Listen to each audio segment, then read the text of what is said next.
I'm Heather Davis, and this is my screencast on the Rocking Horse Winner. So let's start with the story overview, the three main characters. First we have Paul, and the author doesn't state his age, but we just know that he's too old for the nursery by the time the story's over. He's curious, he wants to know about luck and money. He loves his mother, although the author does state that the children and mother are cold towards one another. You can see that he loves her because he tries to get her money when he figures out that she doesn't have any. He also considers himself lucky, and he's attached to his rocking horse. Next we have the mother. We can see that she doesn't love her family by the author describes her feelings towards her children, and also the way she speaks about her husband to her child.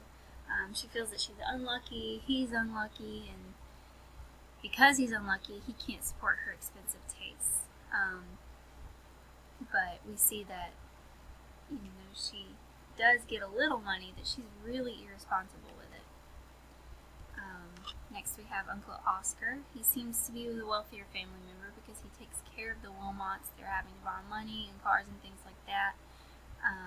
Paul believes he's lucky because when Paul first started winning the races, he claims that he won with the 10-shilling note that Uncle Oscar gave him. So next we'll talk about what happened in the story. The author starts off talking about Mother and how she was beautiful, but she didn't really love her family. We get the feeling that she is a very materialistic person. We learn about the state of the family's finances and how the house whispers about needing money and how everyone in the household can hear it. We're introduced to Paul and Mother when they have their first conversation about luck. We also see that in the way that she talks to her son, how she feels about her husband and her family.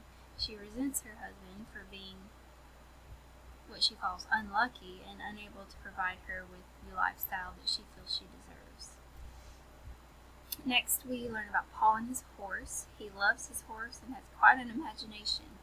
He believes that his horse can take him anywhere he wants to go, his rocking horse, and that he shouldn't be disturbed while he's on it. Next, we learn about Paul's interest in the horse races and of his gambling habit from Bassett, the gardener. Although he does request that Uncle Oscar ask Paul about it, his reluctance to answer basically confirms Oscar's theory that Paul gambles and bets on the horse races. Then we discover Paul's belief in luck and that his uncle was lucky through their conversation about luck and Uncle Oscar's 10-shilling note that Paul started winning with.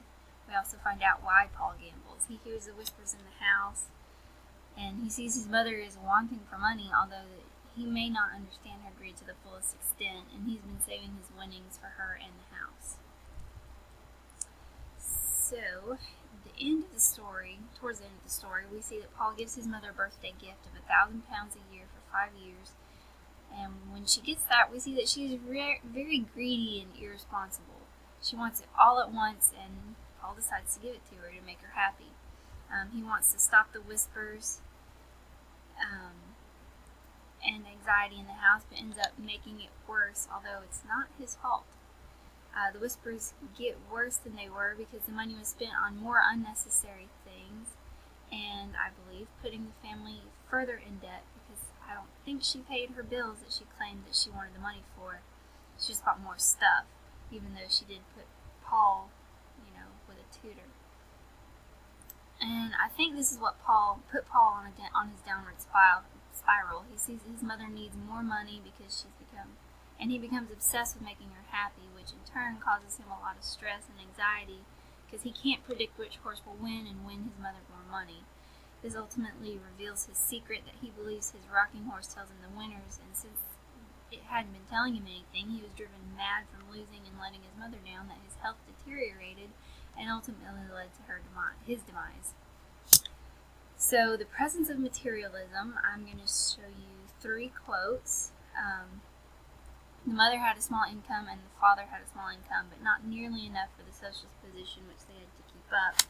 That shows the family wanted to look a certain way and needed material things to do so, to keep up their social status that they had, but they wound up in debt. So that causes the house to become haunted with this anxiety that they were living a lie. And the mother was so materialistic, she wasn't satisfied with only £1,000 She wanted the whole thing right then, and from the looks of it, she didn't even spend it on her bills, just bought more stuff. And that concludes my screencast on the Rocking Horse Winter.